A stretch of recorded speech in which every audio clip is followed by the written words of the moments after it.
En ese el diseño instruccional a distancia va a ser de bastante utilidad para nuestros compañeros y compañeras, una renombre, con una figura de mucha experiencia, como lo es el doctor Eduardo Peñalosa. En ese sentido, reconocemos y aplaudimos de compartencia con nuestros compañeros trabajadores de la educación. Quiero resaltar que la presencia tanto de quien tiene el interés realmente de buscar formas de llegar a los jóvenes, mucho entusiasmo a nosotros también como parte de esta secretaría. Deseamos que el trabajo del día de hoy tenga sus frutos en lo inmediato, tenga la respuesta con nuestros compañeros maestros en favor y en beneficio de nuestros alumnos. No todo va a quedar en el tema administrativo, lo hemos marcado siempre, sino tiene que trascender, tiene que llegar al terreno del ejercicio docente hoy en esta nueva modalidad. Bienvenido, doctor Eduardo. Reciba un saludo fraterno de la Secretaría de Trabajo y Conflictos del nivel de secundarias técnicas aquí en el estado de Oaxaca. Somos un equipo de trabajo que hemos... Enhorabuena y bienvenidos todos los compañeros y compañeras. Gracias, Ramsés. Bien, gracias, maestro. Presentar una semana enorme, amplia, de verdad. Solo quiero decirles que el doctor Eduardo Peñalosa es licenciado. Él a Autónoma Metropolitana, en donde ha sido docente, investigador de diseño curricular, en distintos proyectos de trabajo y en torno a reflexiones, análisis y experiencias sobre la tutoría en la educación media superior. También tenemos con tecnologías una guía práctica, un texto muy interesante que seguramente el día de hoy nos va a dar múltiples publicaciones nacionales e internacionales. Gracias, doctor Eduardo Peñalosa, el trabajo, la carga que tienes en este momento, pero de verdad te agradezco muchísimo que el día de hoy hayas decidido y colaborar con este proyecto. Muchas gracias, palabra Lalo. Muchas gracias al doctor Ramsés Bravo por la invitación. Fue a través de él que tuvimos esta invitación, pero yo estoy encantado de estar con la gente de Oaxaca, que es un estado con el que he estado en contacto por diferentes razones y que me parece que es muy, muy, muy importante todo lo que se haga ahí. Y claro, a nivel de las secundarias esto es fundamental, porque es el inicio, digamos, del despertar del niño hacia el jovencito, hacia la educación superior. Me voy a permitir hacer una presentación para ir siguiéndola y hacer la conferencia aquí con ustedes a partir de esta presentación. El título, como ya bien se ha comentado, es el diseño instruccional en línea. Este es una de las, digamos, el concepto de diseño instruccional es un concepto que se iguala con una tradición teórica, pero no es necesariamente tan cerrada esta postura. Lo vamos a ver un poco más adelante. Voy a hablar de algunas cuestiones que tienen que ver con la pandemia, muy brevemente, y después entraré en materia con este tema de cómo diseñar, qué es lo que tenemos que hacer para diseñar la instrucción en línea, ¿no? Hay algunos principios, algunos recursos, algunas estrategias, como bien dice el título. Los temas entonces son, el primero, esto de los retos de la contingencia para las instituciones de educación superior, la equidad, que es uno de los retos importantes, la mediación tecnológica de la enseñanza, o sea, el diseño instruccional, el impacto psicosocial del confinamiento y la necesidad de atención a la salud mental. Esto no quise dejar de decirlo porque me parece que es algo muy importante, y después tendremos conclusiones. Más o menos voy a dedicar alrededor de 1 hora a esta presentación, un poquito menos, ¿no? Bien, los retos de la contingencia sanitaria para las instituciones de educación superior. Esto, bueno, en la UAM lo hemos vivido. Tuvimos, como todos ustedes saben, tuvimos que reaccionar y ofrecer docencia, investigación y difusión cultural de manera remota, de la noche a la mañana. Es decir, tuvimos que hacerlo porque no teníamos otra opción. En algún momento regresaremos, en algún momento tal vez dentro, no sé si dentro de 6 meses, 8 meses, no sé cuánto, a condiciones similares a las que teníamos en la universidad. Yo creo que en toda la educación superior ustedes, yo creo que seguramente estarán fundamentalmente regidos por una situación presencial. Pero bueno, esta estrategia actual va a tener un impacto seguramente, ¿no? En la UAM hemos instrumentado 2 ediciones de un proyecto que se llama Proyecto Emergente de Enseñanza Remota. Dos ediciones. ¿Por qué 2 ediciones? Porque trabajamos en 2 trimestres ya, en el 19I y en el 20P, que es la I es de invierno y la P es de primavera, ¿no? Nosotros estamos un poquito atrasados porque tuvimos una huelga larga y en esta huelga se atrasó también el calendario, ¿no? Este PER, se llama PER, Proyecto Emergente de Enseñanza Remota, se instrumentó con la totalidad de los alumnos de la institución, que somos una comunidad de alrededor de 70,000. La gente que está en educación, digamos en la licenciatura, son como 45,000 y se caracterizó por ser estas 4 cosas que están ahí: contingente, multitecnología, flexible y la cuarta característica es que fue incluyente. Nosotros realizamos una evaluación de la instrumentación y esto fue algo que condujo a resultados interesantes. O sea, hicimos una evaluación después de la primera vez que aplicamos este proyecto, que además déjenme decirles que fue muy rico trabajar junto con una comisión, que esta comisión realmente hizo un trabajo excepcional. Yo creo que esto es algo muy interesante de lo cual hay que aprender en la vida, que es que varias cabezas piensan mucho mejor que una sola, ¿no? No hay esta universidad es muy, muy horizontalizada. Todas las decisiones se toman a partir de estos grupos colegiados, ¿no? Entonces, pero fue positiva, digamos. O sea, esto no quiere decir que sea aceptada por todos, pero fue una experiencia positiva. Tuvimos más o menos el mismo número de aprobados, 2% más, ¿no? Hubo intereses en la autonomía, mejoramos los conocimientos tecnológicos en la comunidad y también se encontraron algunas deficiencias.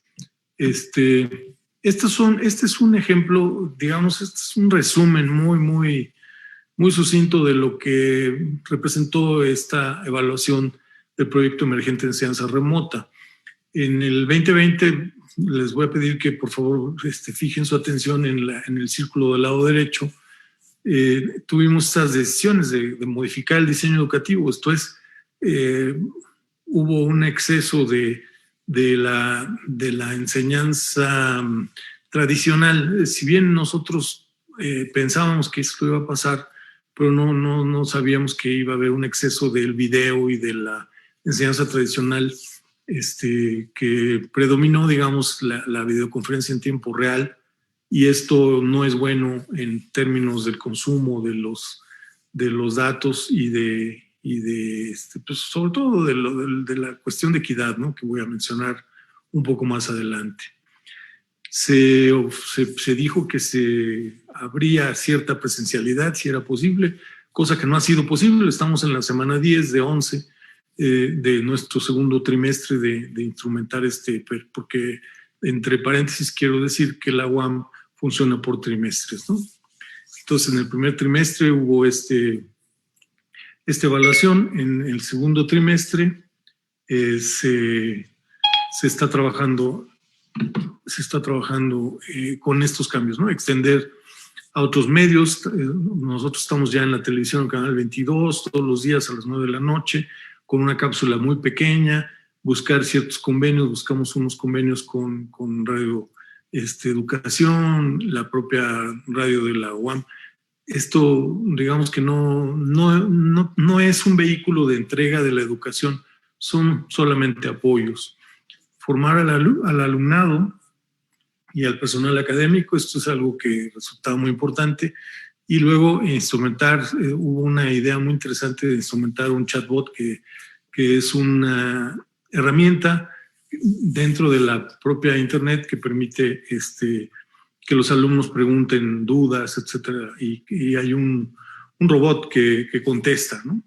Algunas de ellas. En fin, y ser sensibles ante la pandemia. Esto es parte de lo que resultó de la evaluación que mencioné. Ahora, los retos que plantea la contingencia sanitaria. Estos son estos 4 grandes retos, ¿no? Por un lado, la equidad, o sea, el tema de tenemos o no computadoras y acceso a Internet entre la comunidad. La mediación tecnológica del aprendizaje es de lo que vamos a hablar hoy. La atención a la salud mental, esto es fundamental también. Y después de que pase ya todo esto, renovar las instituciones de educación superior o las instituciones donde trabajemos, ¿no? Renovar, trabajar en el sentido de renovar con base en la experiencia que nosotros adquiramos.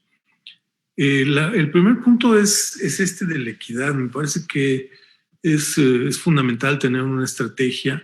Entonces nosotros tenemos en la UAM, tenemos 17 tipos de becas para más de 20,000 alumnos, de estos alumnos que ya mencioné que tenemos, que son alrededor de 45, 47,000 los de licenciatura.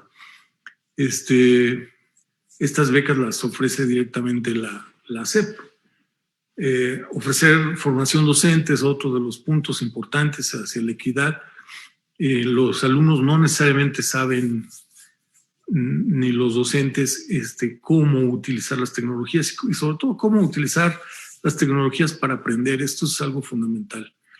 Es preciso negociar con el gobierno federal, esto lo voy a mencionar un poco más adelante, el acceso a las computadoras e internet. No es posible que haya déficits y que tengamos un porcentaje que en el caso de la educación superior es de alrededor de 30% los que no tienen acceso a computadoras e internet. Entonces, bueno, eso es en la educación superior. Yo creo que hacia abajo hay un porcentaje mayor. También es necesario que las IES reserven el presupuesto. Voy a mencionar un ejemplo de lo que nosotros hicimos. Voy a la siguiente diapositiva porque aquí viene más claro y más detallado la explicación. 13% de nuestros alumnos requerían apoyo según un cuestionario que aplicamos a todos o a casi todos los que teníamos en ese nivel, en ese trimestre.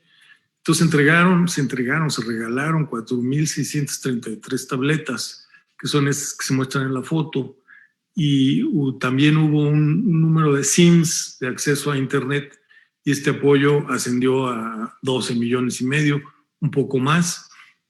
Nosotros tuvimos que restringir una cantidad de gastos importantes en la universidad y apoyamos a los alumnos. Esto resultó en un importante apoyo a los mismos, ¿no? Se otorgaron además 150 apoyos a beneficiarios de una segunda etapa. Esto es, en la segunda etapa del proyecto, nosotros también apoyamos a algunos alumnos más, ¿no? Entonces, ahora sí, vamos al diseño instruccional. Vamos al tema que nos ocupa, que es el tema de qué hacer con las computadoras, qué hacer con Internet para poder lograr un impacto en la enseñanza. Lo primero es, bueno, voy a dar algunos datos de los medios digitales en educación. En el país, al 2019-2020, en el nivel presencial se tienen 4,060,000 alumnos. En el mixto, o sea, el nivel presencial más el uso de tecnologías, 506,000 alumnos y en el nivel no escolarizado 365,000 alumnos. Entre los niveles mixto y no escolarizado tenemos cerca de 871,000 alumnos, lo cual actualmente representa poco más de 17% de la matrícula. Nosotros tenemos una matrícula que en este momento la cobertura de la educación superior es de 39.7%. En estas modalidades, las licenciaturas representan cerca del 79% de los alumnos y el resto entre técnico superior y posgrados.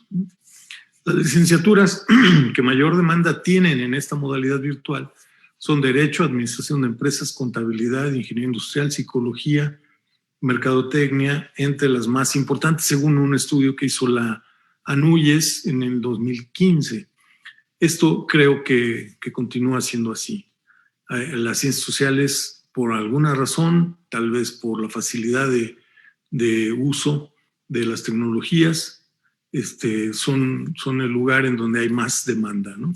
Son el tipo de contenidos donde hay más demanda por esta modalidad. Las instituciones que ofrecen esta licenciatura son la Universidad a Distancia de México, la UNAM, universidades públicas y privadas de Puebla, Guanajuato, Veracruz, el Estado de México, Guadalajara y Nuevo León, entre otras. Pero es muy importante mencionar que más del 60% de la oferta a distancia la tienen instituciones privadas y el resto públicas. Esto es al revés en la situación presencial, ¿no? Hay una oferta mucho mayor de las universidades, de las instituciones públicas. La modalidad mixta, 10.3%, que es la que ya mencioné hace un rato, representa la mejor opción. Esto lo digo yo, lo dice cualquiera, la mejor opción para realizar estudios superiores, dado que incluye lo mejor de estos dos mundos, ¿no? Que son el mundo presencial y el mundo en línea. En cuanto a cómo instrumentar la educación en línea, tenemos esto que aquí entro en lo que decía Ramsés hace un momento de lo que viene como contenidos en este libro de enseñanza a través de las tecnologías. Y bueno, yo creo que hay varios modelos que manejan estos 5 principios, que son este señor David Merrill, desde el 2002, 2007, 2009, ha estado trabajando en el análisis de las situaciones que propician un mejor aprendizaje, una mejor instrucción, dicen ellos, los de Estados Unidos, en general, ¿no? En los cursos, en las materias, en todos lados. Y son estos 5 principios que voy a mencionar. El primero es que la enseñanza centrada en aspectos auténticos, o sea, problemas, proyectos, casos, dilemas, tiene un mejor impacto. La enseñanza auténtica, la enseñanza centrada en problemas. Enseñar con base en problemas es una de las cosas que importa mucho. Y esto puede trabajarse en línea, por supuesto, ¿no? Yo puedo trabajar con una mezcla de cosas. Puede ser que haya una conferencia, puede ser una videoconferencia de algún experto que explique, que contextualice, pero luego presentar un problema a la vez, un problema que pueda ser resuelto de la siguiente manera. El segundo punto es que debe relacionarse lo que se va a aprender con lo que ya se sabe. Hay un autor en los años 60, más o menos, 62 por ahí, David Ausubel, que decía que lo más importante para aprender es lo que ya se sabe. Entonces, bueno, este principio de la activación, que es el segundo que aparece ahí a la derecha de su pantalla, dice que debe relacionarse lo que se va a aprender con lo que ya se sabe. Esto es algo fundamental que tenemos que lograr. Es preciso, el tercer punto es preciso demostrar el conocimiento, la demostración, que más adelante yo voy a matizarlo un poco, porque no es solo demostrar el conocimiento, no solo es demostrar cómo aplicar el conocimiento, sino cómo construir de diferentes maneras la pieza de conocimiento que necesitamos, o las piezas de conocimiento que necesitamos, ¿no? Entonces, este es el punto 3. El punto 4 es la aplicación. Una vez que ya conozco de qué se trata, que ya conozco en términos generales cómo está funcionando, cuál es la pieza o las piezas de conocimiento que debo aplicar, bueno, aplicarlos en alguna serie de ejercicios o alguna tecnología que más adelante vamos a ver que existen algunas tecnologías que permiten esta aplicación. Y luego integrar el conocimiento es el último punto que tendríamos aquí en este modelo de los 5 principios. Integrar el conocimiento es, bueno, pues es una especie, más adelante voy a detallarlo, es una especie de reflexión, es una especie de recapitulación, ¿no? Todo esto puede ser. Este es un modelo de Van Merrienboer del 2002, más o menos, que plantea algo muy parecido a esto de los 5 principios, ¿no? Aquí lo que plantea este autor, esta serie de autores, es que las bolitas son tareas, son clases de tareas. La parte azul es la información justo a tiempo.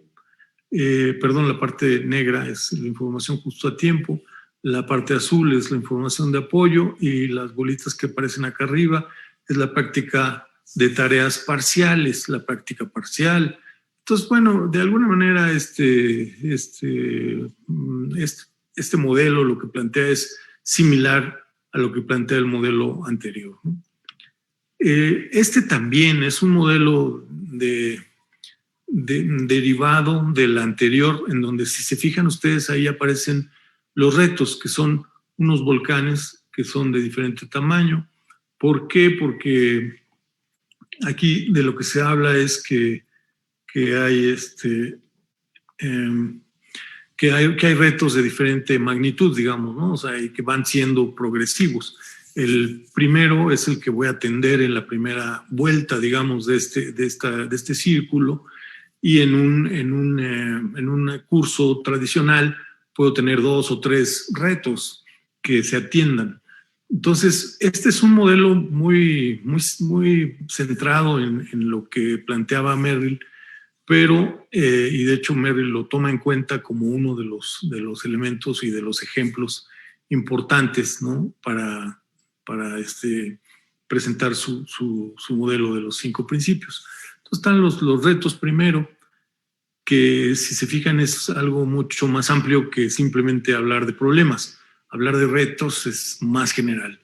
Luego, los alumnos generan ideas, puede haber generación de ideas por parte de una primera instancia, generar ideas, después perspectivas múltiples. Aquí podemos también tener a invitados expertos que nos hablen de cómo, por ejemplo, el reto puede ser un problema general. Generalmente la enseñanza basada en problemas parte de problemas que no son, que no tienen una sola solución, sino que pueden tener varias, ¿no? Entonces podemos generar ideas, podemos tener perspectivas múltiples acerca del problema, del reto. Después nos vamos a investigar. Fíjense cómo este es un modelo muy centrado en la investigación, a diferencia del otro, en donde decíamos, bueno, pues es un modelo mucho más derivado de la transmisión, o sea, muy de la demostración. Es investigación lo que importa. En la literatura especializada, investigar y revisar suele ser un poco más tardado que simplemente recibir la información, ¿no? De parte de un experto. Pero es mejor, es digamos una situación que hace que el conocimiento tenga más duración y se utilice de una mejor manera, porque hay mucho más relación con la vivencia del alumno, ¿no?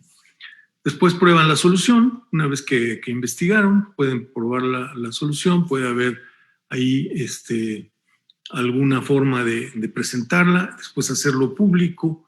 Hacerlo público sí implica, bueno, que haya retroalimentación de parte del resto del grupo. Y bueno, vamos al siguiente reto y así sucesivamente. Este es un modelo que se llamó de Star Legacy en inglés, y en español pues es el modelo del legado, ¿no? Luego, este es una adaptación de aquello que teníamos allá como de aquello que teníamos en el sentido de los 5 principios. O sea, si se fijan, es más o menos lo mismo, pero tiene una amplitud mayor, ¿no? Por ejemplo, la actividad auténtica contextual. Con esto partimos.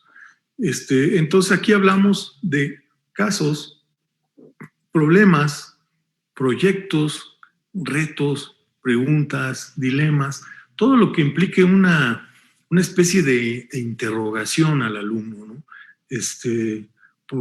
Más adelante pongo algunos ejemplos, pero un ejemplo puede ser qué hacer con la contaminación en el mundo, ¿no? Este es un caso, un problema, un proyecto, un reto, una pregunta, y puede ser un dilema, ¿no? Y entonces esta actividad contextual auténtica, por auténtica aquí nos referimos a que forma parte de la vida real, ¿no?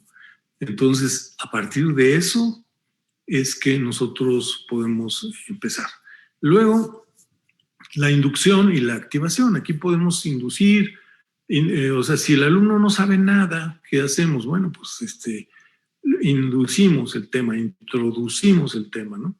O activamos en caso de que sabemos que porque en el tema anterior hubo un cierto aprendizaje, entonces, bueno, referirnos a él por activación, nos referimos a activar el conocimiento previo que tenía el alumno. Y aquí puede ser por exposición, por presentación, una animación, un gráfico, un diálogo o una conferencia. Yo siempre digo que lo que importa en estos modelos no es tanto qué utilizar, sino lo que importa es el modelo en sí. Si yo tengo un modelo, puedo hacer una exposición a través de diferentes medios, o una presentación a través de diferentes medios, o una animación o un gráfico, o establecer un diálogo, por ejemplo. ¿Por qué no en esta parte de inducción y activación establecer un diálogo entre varios alumnos o entre un equipo? Sería algo muy importante. O una conferencia también es otra de las maneras, ¿no? O sea, yo no estoy en contra de la conferencia, ¿no? De la transmisión de un experto hacia los alumnos.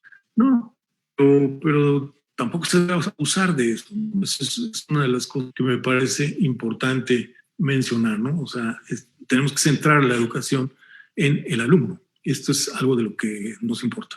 Luego viene, después de esta activación, la construcción de este modelo de conocimiento, ¿no? Que si se fijan, ya aquí es diferente. Construir un modelo de conocimiento es distinto de lo que planteábamos antes, que era demostrar el conocimiento. No necesariamente. Aquí puede ser por indagación, ¿no? Por investigación, ¿no? Los alumnos en grupo pueden investigar el tema. Puede ser un interactivo. Nosotros podemos ya sea recuperar un interactivo, un material autosuficiente de algún lugar, o bien crearlo. Lecturas, las lecturas también ayudan en este sentido. La revisión de algo, de algún modelo, y el video, cualquiera de estas o las que se les ocurran a ustedes, pues, se pueden utilizar como base pero tener en cuenta que se tiene que construir este modelo de conocimiento. Después tenemos la aplicación. Al ratito voy a regresar a esto de las estrategias de aprendizaje, pero después de esto viene la aplicación del conocimiento, ¿no? Y ahí tendríamos cualquiera de estas opciones que vienen del lado izquierdo, ejercicios automáticos, cuestionarios.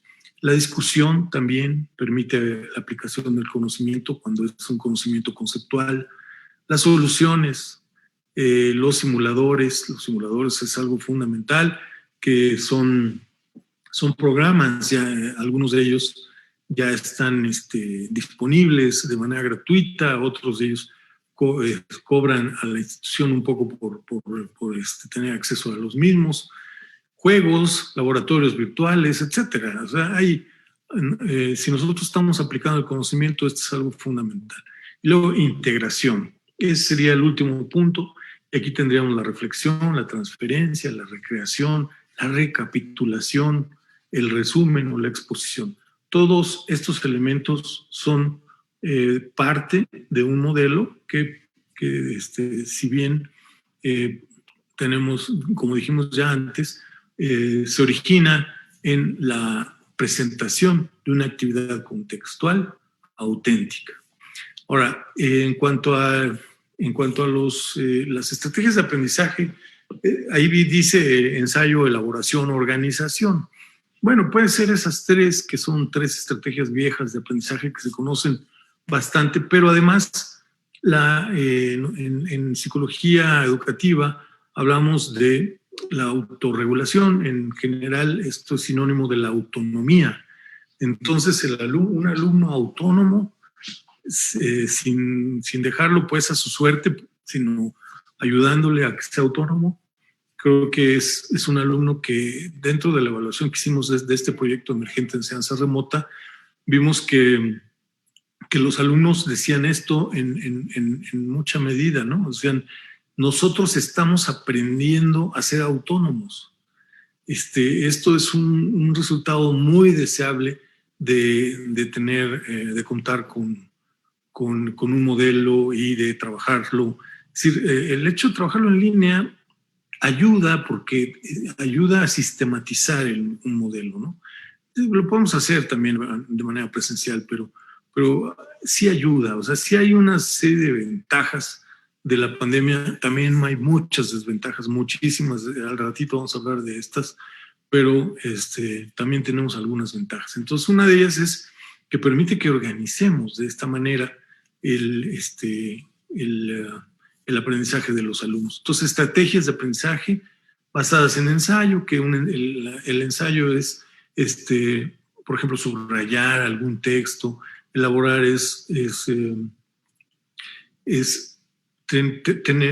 tomar el conocimiento del texto y generar una representación alternativa, una elaboración de este conocimiento. Y organizar es, por ejemplo, hacer como esto que están viendo ahora, ¿no? Esto es una elaboración, este es un modelo que está resultando de una serie de lecturas previas, ¿no? Entonces, bueno, esto sería algo que tenemos que tener en mente como base y como origen para poder lograr un trabajo posterior. Voy a ir ilustrando cada uno de estos. Entonces, la enseñanza en situaciones auténticas es altamente recomendable. Es necesario partir de problemas similares a los de la realidad y que el alumno conozca las tareas completas que tiene que aprender. El aprendizaje y la transferencia serán completos. El aprendizaje se promueve mejor cuando los estudiantes adquieren conocimiento en el contexto de problemas del mundo real. Mostrar las tareas completas que aprenderán a resolver el problema completo con la ayuda de la enseñanza, que con la ayuda de la enseñanza van a resolver.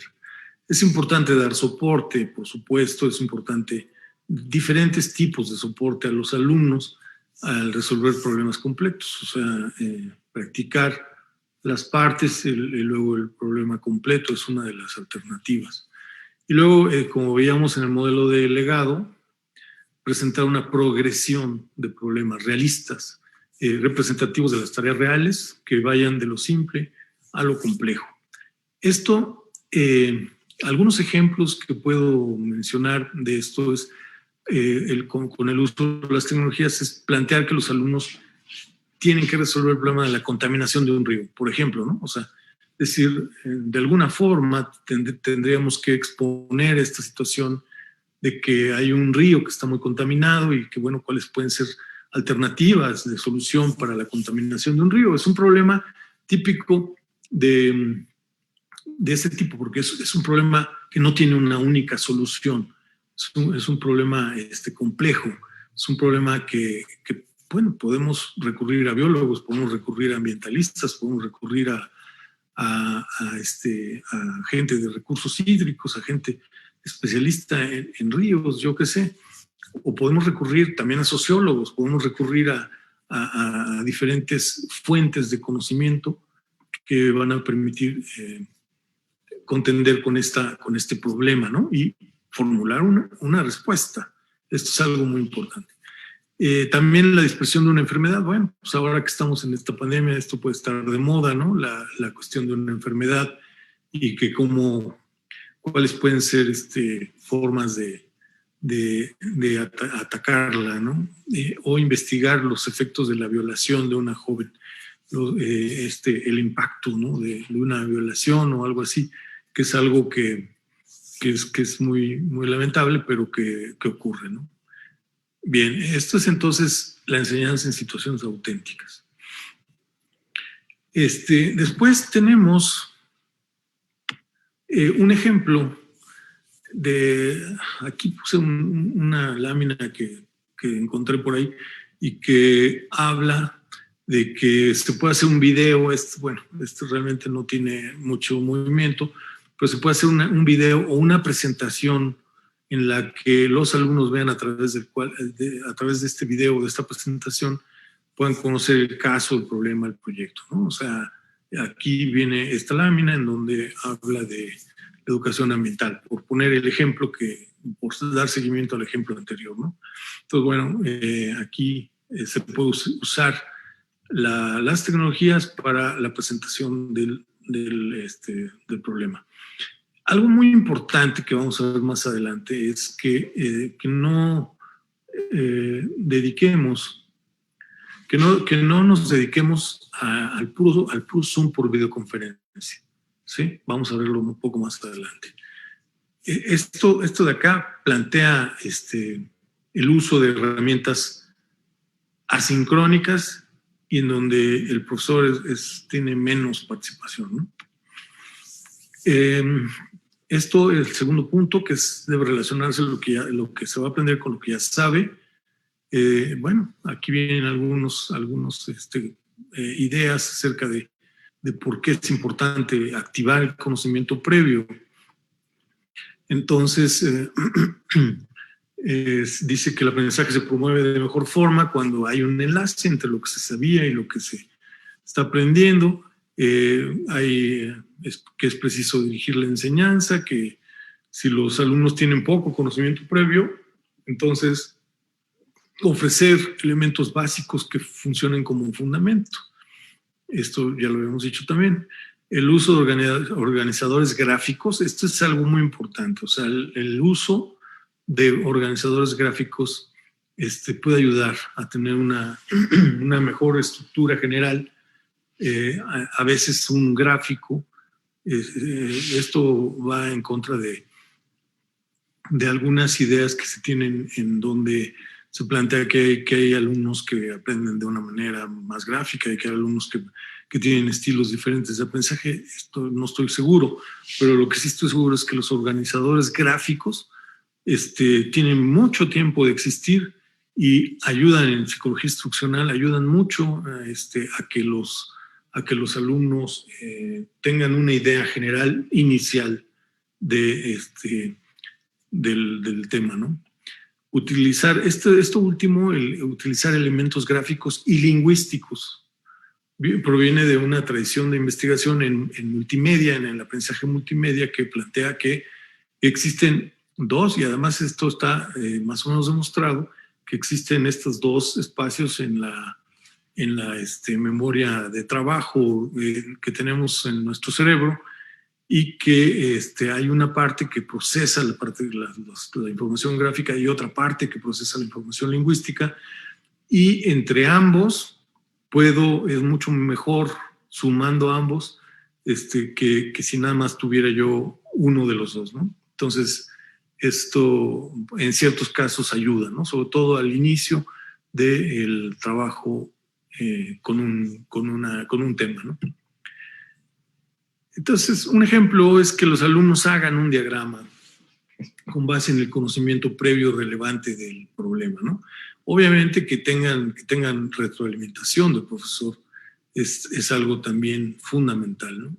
Pero que ellos hagan un diagrama, esto sería algo fenomenal. Hay muchas herramientas que permiten el trabajo con diagramas. Y si se fijan, esto tampoco es una enseñanza de transmisión, sino el alumno hace. Claro que el profesor tiene que dar retroalimentación.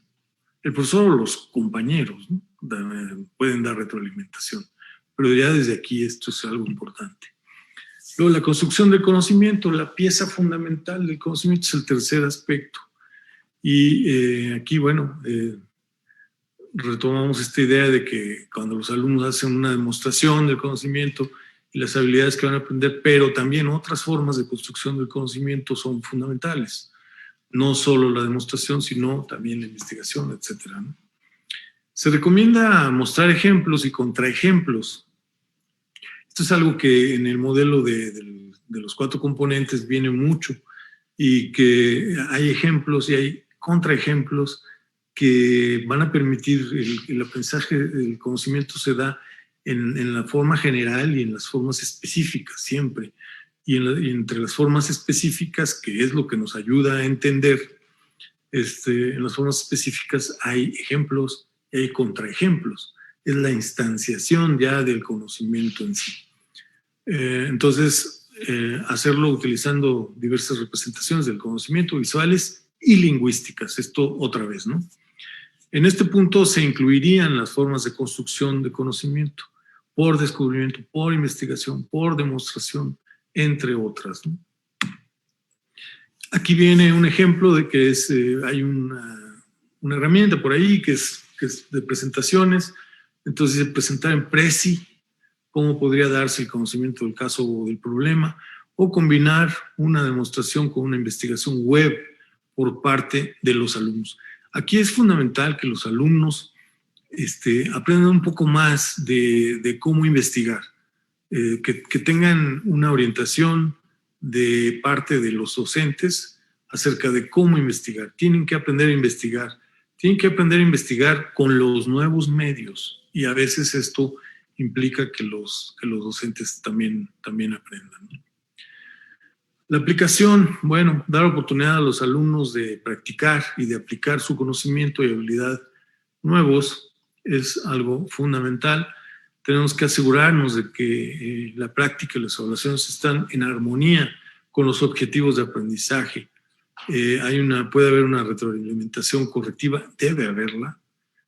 También esto se puede instanciar, se puede manejar como el soporte y la asesoría, y bueno, podemos presentar una secuencia variada de problemas para resolver en la práctica. Y aquí pongo un ejemplo que es hay una herramienta que se llama Canva, que tiene una parte que se paga, otra parte que es gratuita, y puede ser un ejemplo de la aplicación del conocimiento, o utilizar algún simulador. Hay simuladores de diferentes cosas, laboratorios virtuales que se pueden utilizar. Puedo también mencionar que dependiendo de las áreas disciplinarias, hay diferentes, digamos, enfoques de práctica. El gran reto que tenemos nosotros aquí, y que estos en la enseñanza remota, en la enseñanza a distancia, en la enseñanza en línea, el gran reto que tenemos es la práctica. ¿Cómo instrumentar la práctica?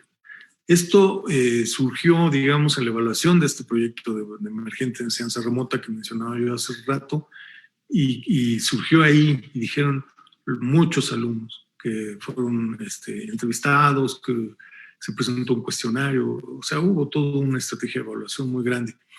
Y decían, el problema en algunas disciplinas es la cuestión práctica, ¿no? los dominios de ciencias sociales y administrativas tienen mayores posibilidades de tener prácticas virtuales. Esto coincide, si se fijan, con cuáles son aquellas disciplinas en las cuales hay mayor incidencia de la educación a distancia. Bueno, pues esta puede ser una de las razones, que tenemos un arsenal mayor de posibilidades para practicar el conocimiento ahí. Entonces, bueno, hay un autor por ahí que hace una distinción entre 4 grandes áreas disciplinarias: las ciencias básicas aplicadas, las ciencias sociales y las ciencias sociales aplicadas. Algunas herramientas de aplicación de las ciencias básicas pueden ser los laboratorios virtuales, en el caso de ciencias básicas, en el caso remoto. En el caso de que tengamos enseñanza mixta, bueno, pues ahí puede haber un cierto nivel de enseñanza por parte de los profesores en los laboratorios físicos, ¿no? Esto sería sensacional. Las ciencias básicas aplicadas, que son la medicina, la odontología, ingenierías, etc. Tenemos simuladores. Por ejemplo, los simuladores de vuelo son de los primeros simuladores que hay en la historia. Simuladores de manejo, simuladores médicos, ¿no? Estos son un poco costosos, la verdad, pero bueno, ahí se usan. Las ciencias sociales, la sociología, la filosofía, la antropología, las humanidades tienen otras herramientas de aplicación, que son los foros de discusión, o sea, ahí aplicamos conceptos, wikis, blogs, videos en línea, podcasts. Entonces es más fácil en las ciencias sociales, aunque en las ciencias sociales aplicadas, como la administración, la comunicación, el derecho, hay simuladores financieros de empresas, realidad virtual, georreferencia.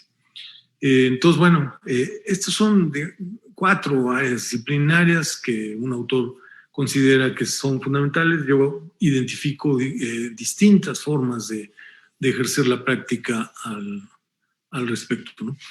Ahora, en todos los casos se recomienda aplicar ejercicios automatizados, cuestionarios, investigación web, diálogos virtuales, creación de modelos gráficos, organización del conocimiento, evaluaciones, exámenes, en todos los casos para lograr la práctica. El punto 5 y último planteaba que es necesario reflexionar al final del aprendizaje. Entonces, aquí lo que tenemos es que el aprendizaje se promueve cuando los alumnos reflexionan juntos, discuten y defienden el conocimiento recientemente adquirido. Esto, en particular, en la enseñanza, tal como la estoy planteando, que es auténtica y que tiene mejores resultados, se da cuando los alumnos hacen, por ejemplo, esta presentación de cuáles son los conocimientos que ellos adquirieron a través de la investigación. Esta es una de las maneras, ¿no? Dar oportunidades a los alumnos de transferir el conocimiento a otras áreas de su vida cotidiana, ¿no? A lo mejor propiciar que ellos reflexionen al respecto. Que los alumnos demuestren públicamente los conocimientos que adquirieron, que ofrecer también la oportunidad de que los alumnos reflexionen conjuntamente respecto de estos conocimientos y habilidades que recién construyeron, permitir que creen, inventen, exploren nuevas alternativas. Esto se presta para la creatividad, ¿no? Para la invención, este punto de la reflexión. Una vez que ya pasé por todos los puntos que se mencionan y que tienen que ver con construir un aprendizaje, una serie de aprendizajes, bueno, al final presentarlos o reflexionar, esto es algo muy importante. Se puede crear un sitio, es un ejemplo, se puede crear un sitio web en el cual se presenta el caso, el proyecto, el dilema, ¿no? Y la solución que se propone, ¿no? Con la aplicación del conocimiento que se logra ahí.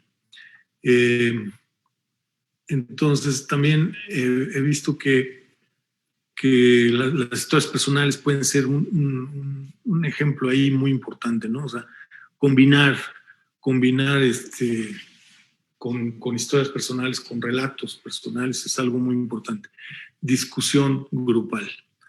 Entonces, bueno, estas son, digamos, hasta aquí son las estrategias que dependen del docente.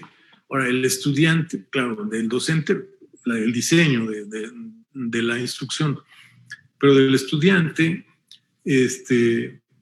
pues bueno, tiene que aprender, como decía yo, hacer que las tecnologías digitales, que incluyen navegación, por un lado, navegar bien y explotar los recursos disponibles en Internet.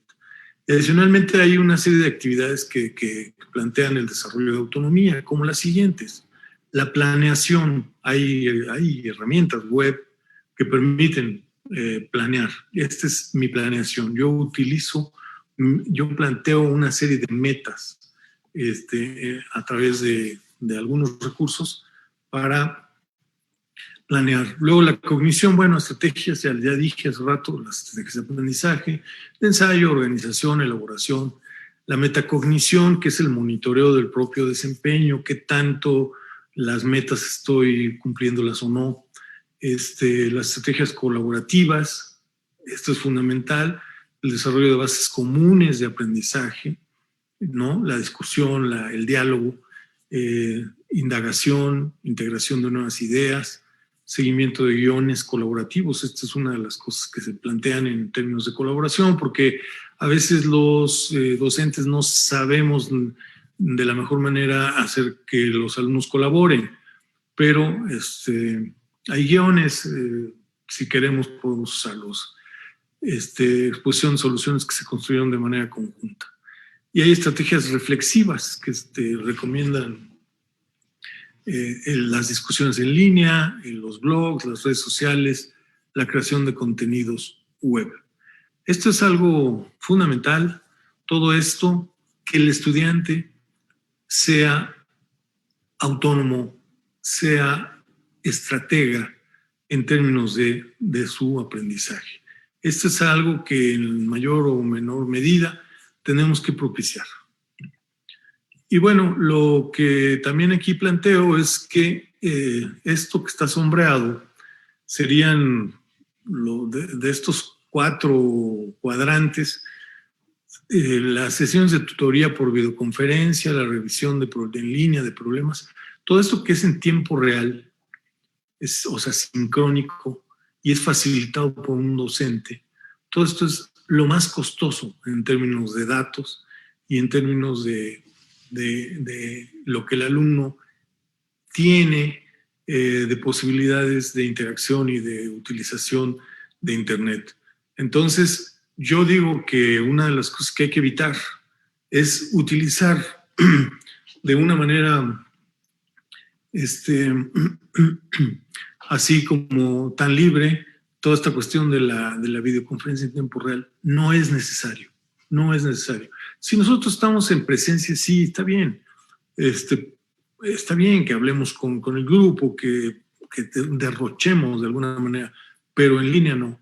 Yo creo que en línea esto es algo que tenemos que tener mucho cuidado y más bien trabajar con lo asincrónico.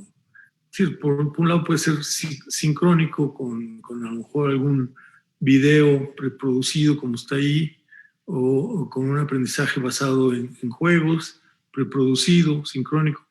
El problema es que aquí también habría un cierto gasto. Lo asincrónico implicaría un gasto menor en términos de recursos, de datos del alumno. El alumno tiene una tableta y tiene una tarjeta. En el caso de la UAM se las dimos con una tarjeta de 3 gigabytes o sea, después de los 3 gigas se acaba y por ejemplo, una estimación del número de bytes que se tarda, que gasta un profesor en una videoconferencia en tiempo real, es que puede gastarse la mitad de estos 3 gigas, ¿no? Entonces, tratemos de utilizar otros recursos en la medida de lo posible, ¿no? Por ejemplo, la colaboración en proyectos es algo que es poco costoso, poco gasto, los foros de discusión, las tareas fuera de línea, observar una conferencia grabada. Por otro lado, todo esto facilitado por un docente, luego facilitado por recursos. Bueno, esto es, digamos que el tema de esto que tengo abajo a la derecha, que son lo asincrónico y lo facilitado por recursos, es lo más recomendable, digamos, pero no siempre es lo más barato. Por ejemplo, yo aquí, yo tengo una cuestión con el gasto excesivo del ancho de banda del profesor, lo que yo llamo el ancho de banda del profesor. El profesor, usémoslo lo menos que sea necesario, pero usémoslo. Y en esta revisión de problemas en línea, sincrónicos, exploración de nuevo contenido, tutoría inteligente, en todo esto es facilitado por recursos y es sincrónico. Quiero ser claro, los docentes son fundamentales, pero no hay que usarlos para todo. No creo que deban usarse para todo y son fundamentales porque son los que enderezan las ramas, son los que dan la retroalimentación, son los que ofrecen una explicación e incluso una conferencia, pero no hay que utilizarlos todo el tiempo en favor de que además, en la medida en que nosotros tengamos unos grupos más grandes, podemos utilizar otros modelos interactivos, como por ejemplo a los compañeros mismos, ¿no? Los materiales, y complementar el trabajo del instructor de esta manera, del profesor. Yo creo que esto es fundamental y yo creo que sería una de las recomendaciones, ¿no? Se me está acabando el tiempo, son 52 minutos. Nada más con esto que tenemos acá, termino la parte de diseño instruccional y ahora no quiero dejar de mencionar algo fundamental que es la atención de la salud mental en el confinamiento. Yo creo que estos 3 niveles son fundamentales de tenerlos en la cabeza. El primero es el personal, que afecta a los individuos, o sea, cómo afecta la pandemia o el confinamiento a los individuos. Nosotros estamos todos confinados y estamos todos desesperados y estamos todos ansiosos y tenemos un problema, un impacto a nivel depresión, a nivel ansiedad, a nivel violencia, en algunos casos. Entonces, bueno, ¿cómo afecta? Bueno, primero, en el nivel personal, afecta a los individuos en el nivel económico. Esto es algo fundamental. Salud mental es otra. Y física, ¿no? A veces perdemos la salud física. Pérdida de personas cercanas, esto es algo también muy importante. Entonces, todo esto está obviamente gravitando. En el nivel contextual es la productividad en el mismo lugar donde se vive. O sea, yo trabajo en el mismo lugar donde vivo. Y a lo mejor todas las demás personas que viven ahí lo hacen así, ¿no? Hay una ausencia en el cambio de espacios laborales de descanso y de esparcimiento. Todo esto está como en el mismo lugar, se desempeña. Y las interacciones sociales, esto es algo fundamental que también se pierde, ¿no? Se pierde en una medida importante. En cuanto a la estructura social, este sería el tercer elemento en el que impacta el confinamiento. Hay participación de las personas en los niveles social, político y de poder que se pierden, que no, o se pierden o se... por ejemplo, yo ahora mismo estoy ante un grupo que está bastante bien, bastante nutrido, de profesores interesados en esta temática. Bueno, yo estoy con ellos, pero no siento que esté con ellos. O sea, hay un problema ahí de participación que bueno, aun cuando uno tenga la mayor de las disposiciones, siente que está, pero que no está. O sea, participas, pero no participas. Entonces, el uso de la tecnología, esta tecnología que estamos usando ahora, está al centro de la forma de mediación, de todo lo que dije antes, que tiene que ver con el diseño de la instrucción. Tiene esta lógica de decir, bueno, esto es mediado por la tecnología. No hay más. En esta pandemia nos tocó así y antes era presencial todo, ¿no? Entonces, todos los elementos anteriores producen temor, ansiedad, irritabilidad, depresión, violencia, y esto afecta en términos de estado de ánimo, afecta hay gente que tiene insomnio, hay gente que tiene cambios en el apetito, etcétera, ¿no? Entonces, bueno, ya nada más para terminar, digo que, bueno, y luego las conclusiones, y ya tengo estas dos láminas.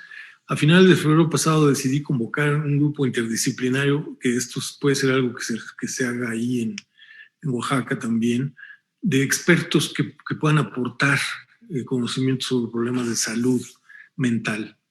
Salud mental, salud física, ¿no? Yo creo que las dos cosas. En la universidad y en el país entero no ha sido bien ponderada la importancia de la salud mental, ni el bienestar psicosocial. Esto es fundamental. Entonces, tenemos que desarrollar unos protocolos y tenemos que trabajar en favor de este bienestar, ¿no? No sabemos cuánto más va a durar la pandemia. Yo creo que va a durar por lo menos unos meses más y, bueno, tenemos que estar pendientes de esto, y nosotros en la UAM, en las 5 unidades, hemos tenido ya un trabajo al respecto. Y por último, las conclusiones. Las conclusiones son estos 10 puntos, no hay más. Por un lado, la equidad es algo que tenemos que vigilar y tenemos que tener mucha atención a la misma. La clase más afectada económicamente va a acentuar esta afectación económica porque va a tener menos oportunidades, y esto la pandemia lo está propiciando. Estamos regresando a las calles, pero estamos afectando la salud. Entonces va a haber un retorno, seguramente que va a haber un retorno de la pandemia y que vamos a regresar también nosotros al confinamiento, no sé. Entonces tenemos que trabajar en términos de equidad. El acceso a computadoras e internet se debe asegurar. Si bien existen algunas críticas a las computadoras e internet, tenemos que asegurar, porque esta es la manera como nos estamos comunicando. La mediación de la enseñanza va a ser mixta en un futuro, y es necesario adoptar un modelo que dé cuenta de la enseñanza y el aprendizaje, y un modelo puede ser algo de lo que se ha dicho acá. La formación docente va a mejorar. Los alumnos y los profesores van a contar con mayores habilidades de uso de las tecnologías. El alumnado va a tener un mejor desarrollo de su capacidad de agencia. Aquí a lo que por agencia me refiero a esto que viene ahí, la autonomía, las estrategias de estudio, las creencias personales en relación con el conocimiento. Todo esto es parte de la agencia. Vamos a desarrollar otras temáticas de estudio en licenciaturas y en posgrado. Vamos a hacer otros planes de estudio, porque va a haber otros temas. Va a haber otros temas, no por la pandemia, o sí, pero porque ya se venían viendo que hay otros temas que son importantes y tenemos que aprovechar esta coyuntura para mejorar. Los modelos educativos se van a afinar en las instituciones, es parte de lo que también dije. La salud mental deberá atenderse con mayor fuerza. Y bueno, la investigación y la difusión de la cultura también van a cambiar. Todos estos 10 puntos, bueno, son como parte de una reflexión que yo hago desde un nivel de la educación superior. La educación media, que es donde están ustedes, también tendrá que verse modificada de algún modo, y yo creo que tenemos que estar en sintonía, la gente de la educación superior con la gente de la educación media superior. Tenemos que estar en sintonía y tenemos que hablar un lenguaje similar en términos de qué es lo que queremos para la educación del futuro. Hay muchas cosas que están ahí en el tintero, como por ejemplo incrementar la cobertura, mejorar. Hay una cosa con la que yo quiero cerrar que me parece que es muy importante. Hay una tendencia a que sea el aprendizaje sea estéril. O sea, que por ejemplo el alumno pueda recitar el conocimiento y que incluso en los exámenes le vaya bien. pero eso no quiere decir que el alumno sepa resolver cosas, sepa resolver problemas, sepa atender casos. Y eso le llamamos el conocimiento inerte. Nosotros tenemos que trabajar para que, en contra de este tipo de conocimiento que es inerte y que sea más bien un conocimiento significativo, y que yo creo que esta serie de cuestiones sobre las cuales yo quise hoy reflexionar están al centro. Creo que ya me pasé de tiempo. Estoy llegando, según yo, a 1 hora. Yo les agradezco mucho y les regreso la palabra. Muchas gracias. Gracias, Lalo. Muchas gracias, doctor Eduardo Peñalosa. Bueno, pues vamos a abrir un espacio para tener un diálogo con el doctor, compañeros, compañeras, ¿sí? Con respecto a lo que el día de hoy nos planteó. Hay algunos comentarios en el chat, ¿sí? Por ejemplo, hay algunos compañeros que han estado planteando el problema que tienen los estudiantes de educación superior, pero que en educación básica, como secundaria, se acentúa el acceso, la brecha digital, Eduardo, la brecha digital signada por el acceso, ¿sí? La falta de acceso a Internet, y luego, si se tiene el acceso a Internet, el límite que tienen los jóvenes, por ejemplo, de datos que muchas veces lo tienen desde el celular a través de fichas. Y entonces, por ejemplo, los compañeros están planteando, el problema es que en secundarias algunos alumnos tienen datos por medio de fichas o no cuentan con una computadora. Tú señalaste que hoy el acceso a Internet y es obligación, por así decirlo, la UNESCO ya lo planteó como una demanda central para todos los gobiernos del mundo, que tendrán que estar atendiendo el acceso a Internet, y como se dice por ahí ahora, debe de estar el Internet en la canasta básica. Sin embargo, en este momento, la mayoría o gran parte de los jóvenes pues tiene un acceso limitado a Internet. Y esto es un asunto que creo que lo tocaste, lo señalan los compañeros, dicen, no cuentan con computadoras, lo hacen desde el celular, el acceso limitado, todo el asunto de la brecha digital, Eduardo, ¿sí? Entonces, esta cuestión que está ahí, que es una realidad, y entonces el planteamiento del día de hoy, pues sí es pensar en el diseño instruccional, ¿sí? En línea, pero ¿qué pasa cuando tenemos una gran problemática con respecto al acceso? Me parece que en estos cuadrantes que tú planteaste entre lo sincrónico y lo asincrónico, hay un planteamiento interesante de cómo los docentes tendrían que estarle haciendo un planteamiento instruccional a los estudiantes para optimizar sus datos. ¿No es así, Eduardo?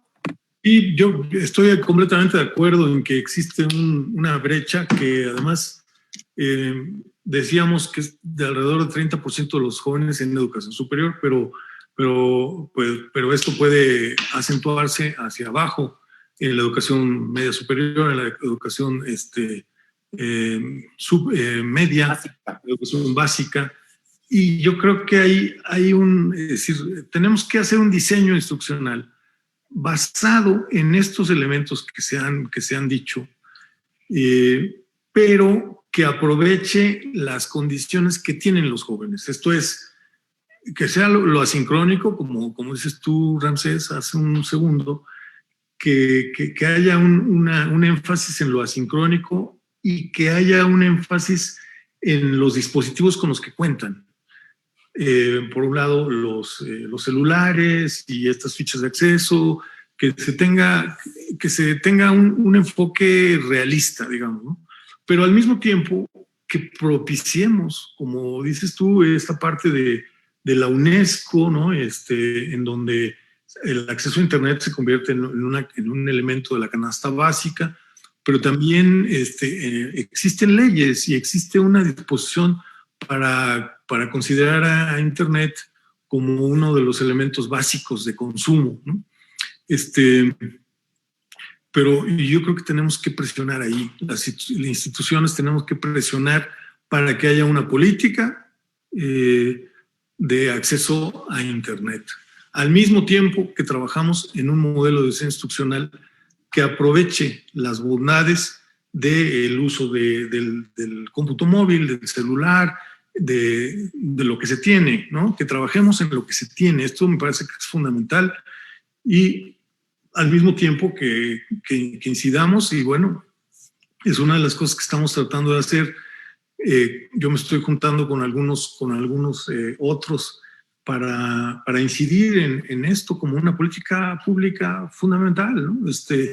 Yo creo que tenemos que tener acceso a Internet porque es, como dije, el medio a través del cual nos estamos comunicando. No hay más.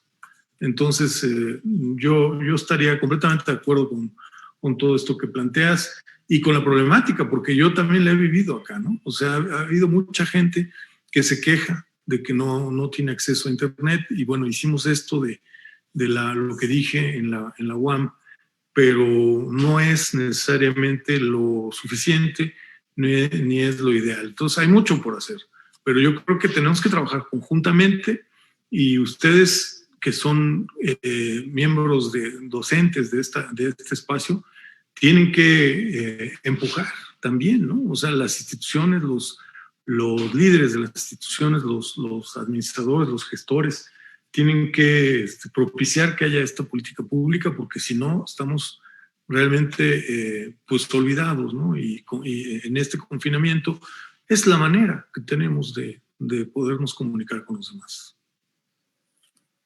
Hay otra inquietud aquí, Eduardo. Enseñanza presencial versus enseñanza remota, a distancia. ¿Tú cómo ves el panorama? Y pensado a lo mejor en educación superior, pero también educación básica. Dices, la pandemia vino y modificó muchas cuestiones en torno al asunto educativo, ¿sí? Pero básicamente hay quienes sugieren que la educación tiene que ser o seguir siendo presencial. Y hay quienes sostienen que ciertamente, y como tú lo planteaste, hoy los docentes tuvimos que meternos al asunto del manejo de las tecnologías. Los alumnos están inmersos mucho más en el trabajo de la educación tecnológica. ¿Qué es lo que viene, Eduardo? ¿Qué viene desde esta perspectiva de la educación? Yo creo que yo formo parte de esta universidad ahora que es prácticamente presencial. Digo prácticamente porque tiene poquitos programas en línea y a distancia. En esencia es presencial. Y yo generalmente digo que vamos a regresar a algo muy parecido a lo que teníamos. Yo creo que la presencia es fundamental hasta cierto punto. Esto es, yo creo que antes de la pandemia nosotros acá en la UAM hicimos un piloto para ver cómo podíamos instrumentar un modelo que partiera de algunas de las cosas que hemos dicho acá, pero que planteara que que los alumnos fueran algunos días, otros días no. Entonces, por ejemplo, 2 días sí y 3 días no de la semana. Y esta dosis de presencialidad sí es fundamental porque hay lugares, hay espacios en donde es indispensable que el profesor diga algo. Y hay espacios también donde es indispensable verle la cara a los compañeros y además ver cómo se comunican y además ver toda esta parte de la colaboración y incluso, bueno, hasta la relación social, una relación social que va más allá de la relación académica. Entonces yo creo que aquí sería fundamental que pudiéramos lograr una situación mixta, una situación de mixtura entre lo presencial y lo virtual. Esto es lo que yo creo que va a pasar en muchas de las áreas disciplinarias en donde enseñamos hoy. Esto es, creo que lo que va a pasar, sobre todo yo veo que en ciencias sociales hay una mayor posibilidad de aplicación de todos los elementos que ya dije, y además esta cita de la Núñez, en donde las ciencias sociales son, digamos, el elemento más donde mayor número de personas se reúnen, donde mayor demanda hay. Entonces yo creo que va a haber una dosis que puede ir desde 40-60% hasta un poco más, posiblemente hasta 80-20, ¿no? Pero va a haber una dosis de virtualidad, estoy seguro de esto. Va a haber una dosis de virtualidad, sobre todo en algunas de los dominios de conocimiento. Entonces yo creo que lo presencial 100% tiene ventajas como la cuestión emocional, ¿no? O sea, yo veo al profesor y bueno, lo veo de cuerpo completo y lo veo actuar y lo veo parte también de sus valores, y yo veo al profesor como alguien que emocionalmente para mí es muy importante, ¿no? Pero también a los compañeros y a las compañeras. Y entonces emocionalmente también esto puede ser muy importante. Entonces lo presencial tiene unas ventajas, tiene una serie de ventajas didácticas, una serie de ventajas académicas, personales, sociales, de interacción. Pero también lo otro, esto es, nosotros, por ejemplo, acá en la UAM, antes de la pandemia, y hicimos este piloto con muy buenos resultados también, en donde los alumnos decían, es que para mí es una gran ventaja no tener que venir diario.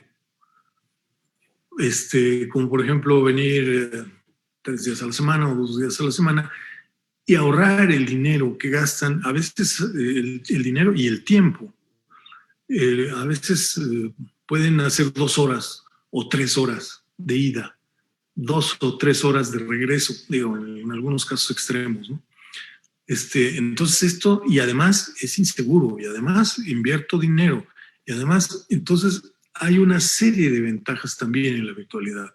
Entonces yo creo que en ese sentido es que es lo mejor de 2 mundos, pero también hay que revisar cuáles son las condiciones en términos de, bueno, se presta o no el campo de conocimiento, se presta o no. Y yo no voy a hacer aquí en la UAM una revolución de convertirlo en un modelo mixto, pero sí lo que voy a hacer es recuperar aquello donde esto puede tener un impacto y proponerlo, ¿no? Afortunadamente la UAM no es tan vertical como que el rector llegue y diga, así es el modelo ahora y así se haga, ¿no? Afortunadamente no es así. Afortunadamente esto está muy, muy horizontal y esto es muy colegiado y se piensa mucho cada una de las decisiones y se discute y se analiza cada una de las decisiones que se toman. Pero yo creo que ese va a ser el futuro. O sea, el futuro está en lo mixto. Estoy casi seguro, Ramsés. Ok.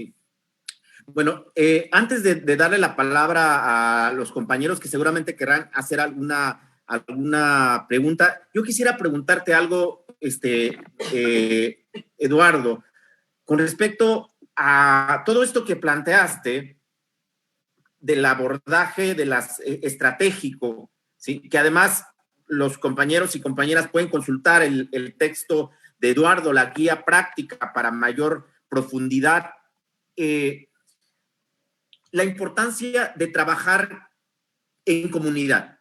Nosotros estamos impulsando las comunidades de aprendizaje profesional, en este momento en línea, pensado en un modelo que estamos induciendo, que estamos planteando, ¿sí? Que estamos promoviendo en este momento. O sea, estamos pensando cómo se puede trabajar en comunidades de aprendizaje profesional. ¿Cuál es tu tu punto de vista con respecto a las comunidades de aprendizaje profesional, ¿sí? ¿Qué podrías decirnos al respecto, Eduardo? Sí, claro que sí. Me parece que es lo más importante es eso que dije y que ahora también comentas tú, ¿no? Esta idea de trabajar juntos, de pensar juntos, de dialogar y más que nada aquí lo que tenemos son problemas comunes. Entonces, yo creo que es una solución sensacional y dentro del trabajo que he tenido la oportunidad de hacer en el pasado, una de las cuestiones tiene que ver con la interacción y la interacción con compañeros, con otros docentes, con profesores, con otros expertos miembros de la comunidad. Esto le da un carácter completamente diferente al conocimiento. Entonces, yo creo que el aprendizaje estratégico, el aprendizaje con comunidad, el aprendizaje colaborativo, es la solución. O sea, es uno de los elementos que tenemos que tener en cuenta en este mundo complejo de la enseñanza. Es un mundo muy complejo, pero tenemos que tener presente que se aprende mejor. Eso le falta a los modelos. Por ahí son unos modelos un poquito cojos en ese sentido. Se aprende mejor con otros. Se aprende mejor pensando junto con otros. Los problemas que por ejemplo, en la UAM tenemos una cosa que se llama los sistemas colaborativos de aprendizaje y tal, y ahí los docentes que se afilian con otros tienen mejores resultados. Esto es, cuando discuten, por ejemplo, yo doy una materia que tiene que ver con lo que da el otro compañero porque damos en el mismo trimestre, o que también tenemos manera de contrastarlo con otros trimestres y de ver cuál es la secuencia, etcétera. Yo creo que esto es fundamental. Los grupos de aprendizaje son fundamentales. Esa sería mi opinión, Ramsés. Gracias, Eduardo. ¿Algún compañero que quiera hacer alguna pregunta para el doctor Peñalosa? ¿Puede levantar la mano? Veía una mano levantada hace un momento.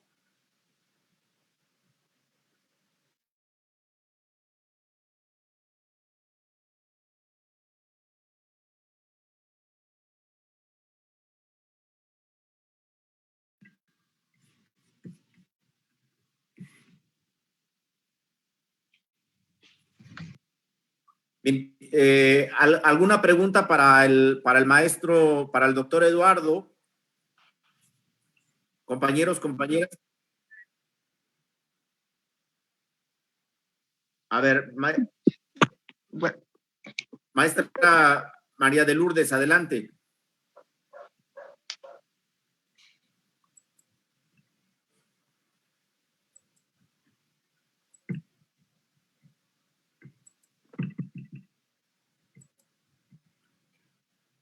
Maestra María de Lourdes, ¿puede usted?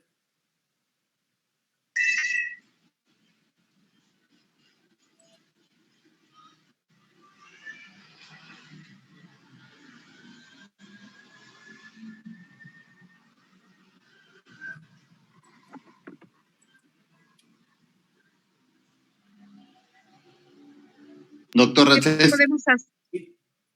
¿Me escuchan? Sí, adelante, maestra. Bueno. Ok. ¿Qué podemos hacer nosotros como docentes cuando nos enfrentamos en una comunidad donde no hay acceso a internet, donde el alumno apenas si tiene dinero para comer, para mal comer? ¿Qué hacer con un alumno que tiene ahorita?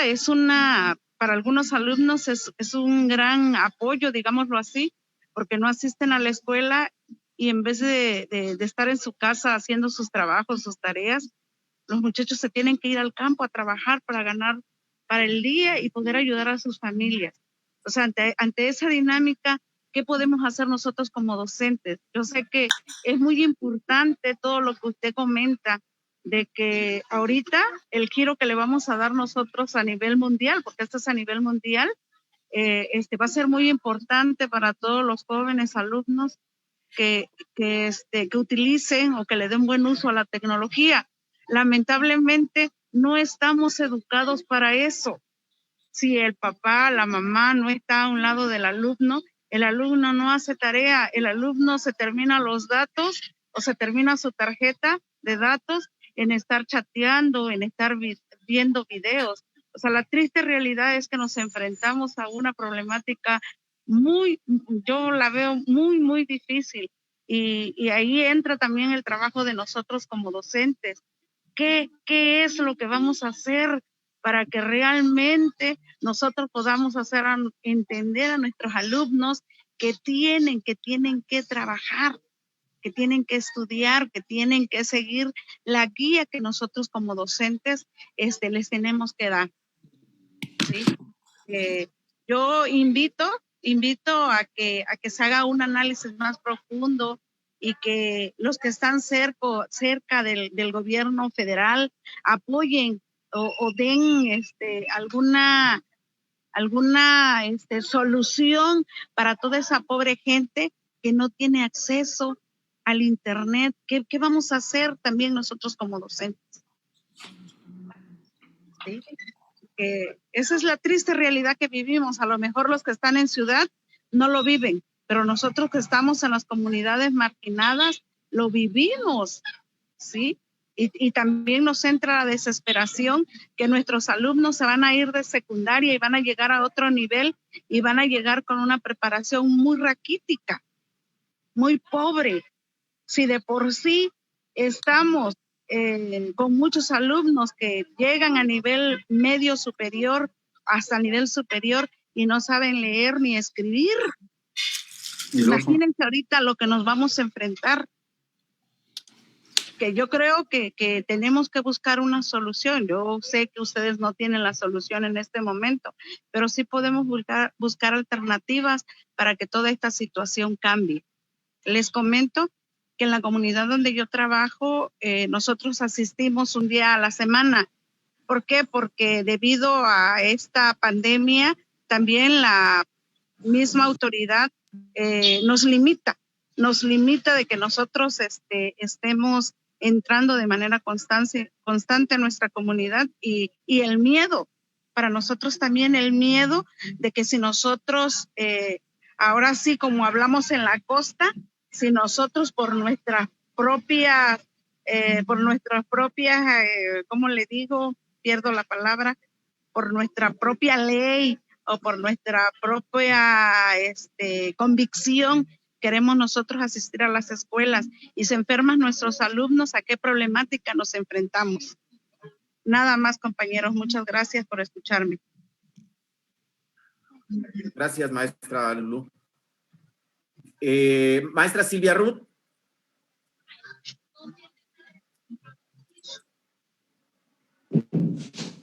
Maestra Silvia Ruth. Ya, buen día, no te escuché. Bastante interesante la experiencia que usted nos comparte, doctor Eduardo. Lógico es que es un nivel no superior, sin embargo, cómo retomar estas estrategias en secundarias específicamente. Ahorita con toda esta situación que se está viviendo, los maestros, mi nombre es Silvia Ruth Renón Hernández, asesor técnico pedagógico de la zona 12, región Mixteca. Y ahorita, pues, en este proceso de orientación hacia los docentes, pues también nos genera mucho conflicto, ¿no? De cómo orientar, de cómo trabajar con ellos. Más porque son dos situaciones, una con la que usted comparte, que es una situación ideal, en trabajar ya en línea, por partes, no retomarlo al 100%, pero también lo que la maestra que me antecedió es otra realidad. Tenemos escuelas donde no hay señal, no hay forma de trabajar ni por WhatsApp ni nada. Entonces tienen que trabajar los cuadernillos. Pero retomando a lo que es la orientación que usted hoy nos da sobre el trabajo en línea, donde también los maestros tuvieron en un primer momento que enfrentar buscando las mejores formas.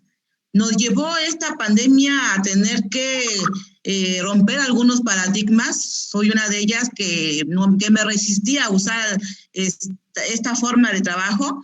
Sin embargo, yo creo que con todo esto, los tiempos tienen otras exigencias y lo entendemos así. Por lo tanto, esto que usted nos comparte me pareció bastante interesante, ¿no? Trabajar esta parte de la cuestión de problemas, a partir de problemas, casos, todo esto, entendiendo que tenemos que dejar a un lado la transmisión del conocimiento en sí, sino ahora a partir de esto tener que hacer que el aprendizaje sea significativo, que realmente el alumno se apropie del conocimiento, ¿no? Entonces, a eso complica. Si estando presencialmente no era tan fácil generar las condiciones para que el alumno, a partir del conflicto cognitivo, busque soluciones, respuestas y de ahí aprenda. Ahorita pues nos vimos en esa complicación de cómo hacer que el alumno aprenda, se interese para empezar en aprender algo, ¿no? De esta manera. Entonces fue bastante complicado, sin embargo, los compañeros maestros, mis respetos, mi admiración, porque han hecho maravillas para poder dar respuesta a esta situación. Y ahorita con estas orientaciones que usted nos da, creo que nos va a ayudar en mucho. Pero mi pregunta lo planteo porque también los maestros me la han hecho. ¿Cómo evaluar? ¿Cómo evaluar en línea? ¿Cómo realmente saber, ¿sí? Un tema muy complicado, lo que los alumnos están aprendiendo o de lo que se están apropiando? Decía usted hace rato, lo frío de esto es eso, ¿no? Que yo siento que estoy hablando y no sé si los demás me escuchan o prenden la computadora y ahí están, pero están haciendo otra cosa, ¿no? Me llamaba la atención que el otro día la maestra barría y quien estaba hablando, pues bien, ¿no? Entonces, ¿por qué? Porque somos así, ¿no? De que tenemos esa habilidad de escuchar, pero qué tanto aprender. Esa parte es la que en un momento dado sí me gustaría escucharlo, en su experiencia que han trabajado en línea, ahora cómo han evaluado y qué tanto creen ustedes que está dando respuesta a esa forma de trabajar. Gracias. Adelante, Lalo. Sí, muy bien. No, pues yo agradezco mucho las inquietudes y las reflexiones que plantean, así como las dudas. Yo creo que en el primer caso, en el caso de la maestra Lourdes, sí tenemos que estar cerca toda esta situación excede con mucho a la cuestión educativa meramente. Toda esta serie de deficiencias que puede llegar a haber en la comunidad. Entonces, tenemos que pensar juntos, tenemos que organizarnos. Esto es, yo creo que algo fundamental. Entonces, si están organizados, me parece maravilloso. Si no están organizados, organícense, pero para dar esta, presión para que hagan efectivo esta cuestión del acceso a través ya sea de convenios, pero por otro lado de poner las empresas que pongan centros de acceso a Internet, yo qué sé, pero organizarnos. Yo creo que esto podría ser organizarnos y, bueno, eso sí, trabajar con los alumnos en el sentido de darles esta presencia del docente, la presencia del docente con el ejemplo que esto implica, con los valores que esto implica, con la guía de vida en las situaciones que estamos, pero organizarnos y trabajar juntos para apoyar, para que la gente que esté cerca en el gobierno pues apoye, porque esta es una situación que estamos viviendo y que estamos sufriendo en términos generales en el país y en el mundo. Entonces eso, y en cuanto a cómo hacer para enseñar, evaluar, yo creo que si ustedes pueden tomar parte de lo que se dijo acá, más lo que ustedes le agreguen, y generar un modelo que puedan seguir en donde esto se aplique, ¿no? O sea, por ejemplo, ya lo dice usted, maestra Silvia Ruth, partir de problemas, partir de casos, partir de dilemas, que generemos conocimiento, que construyamos conocimiento alrededor de esto, y que tengamos un modelo, que es el modelo a lo mejor de las secundarias técnicas de Oaxaca, yo qué sé, o un modelo que se trabaje entre algún grupo de ustedes, ¿no? Pero que sea un modelo. Nosotros ya tenemos este modelo, donde aprovechamos los móviles, donde aprovechamos la tecnología, sí, si bien la tecnología, pero una tecnología que es la más barata, la que pueden acceder algunos de los alumnos que se mencionaron ya y que tienen que ir a trabajar y qué tal. Entonces, bueno, todo esto que se considere, ¿no? Yo creo que hay que trabajar en cada caso y tienen que organizarse y tienen que trabajar conjuntamente, y yo creo que por ahí puede estar la solución. Yo por mi parte anoto todas las preguntas que veo que se plantean aquí en el chat, y yo le puedo, son muchos comentarios que hay aquí, y yo puedo hacerle llegar al doctor Ramsés Barroso las respuestas que yo encuentre, a lo mejor agrupar algunas, y bueno, y le puedo hacer también llegar al doctor Barroso la presentación, y que ustedes trabajen, no hay más, o sea, que trabajen en la problemática que les toca atender. Eso es lo que yo creo que se puede decir. Pues con esto estamos llegando al final de esta sesión. El doctor Eduardo Peñalosa el día de hoy puso en la mesa de análisis, del diálogo, conceptos muy importantes, fundamentales para repensar la práctica para los compañeros que están trabajando en línea. Son conceptos elementales. Digamos que en este momento recuperemos estos elementos de orden metodológico que nos planteó el doctor Eduardo, hagámoslo en la práctica, pensemos el diseño instruccional con base mínimamente en estos elementos, y estoy seguro que tendrá un efecto benéfico para el aprendizaje de los jóvenes. Ha planteado elementos estratégicos muy puntuales que seguramente nos van a permitir a nosotros los docentes colaborar, trabajar y mejorar el aprendizaje de los jóvenes, que es lo que nos interesa en este momento. Hay muchos problemas que la pandemia desveló la pandemia, y que están ahí. El asunto de la equidad que planteó el doctor Peñalosa también, la cuestión de la brecha digital. La UNESCO dice es un derecho el Internet, la conexión a Internet. La brecha digital se tiene que reducir. Lo planteó el doctor Eduardo. Presionemos colectivamente para que el Internet sea efectivamente un derecho y no solamente quede en el papel. Entonces, creo que hay algunas cuestiones que tienen que ver con la organización como gremio, como comunidad, para poder pensar de una mejor forma lo que estamos trabajando en la pandemia y también en la pospandemia. Muchas gracias, doctor Eduardo Peñalosa, por su tiempo, por su colaboración, por esta charla. Gracias, de verdad.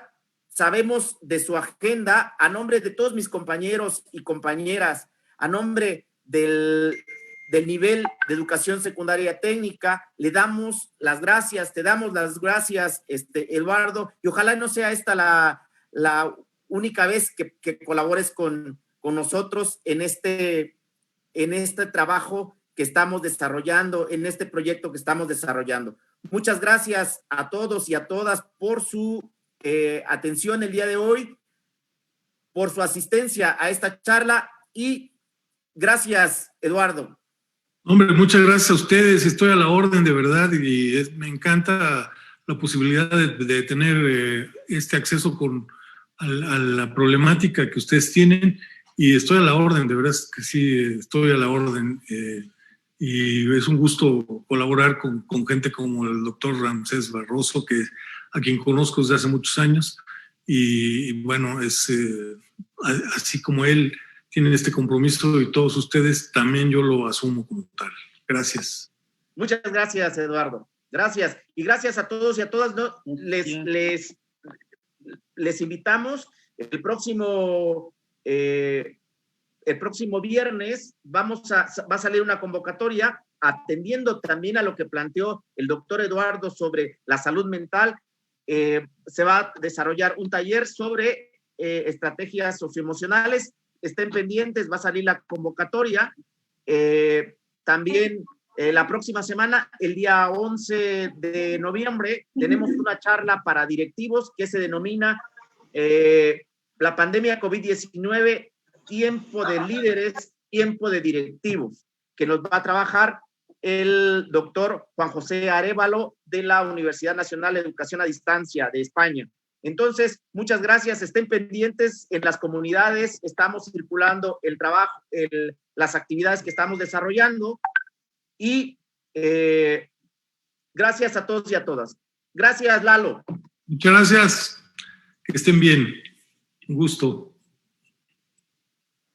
Gracias, doctor. Gracias. Gracias, doctor. Gracias, Ramsés. Buenas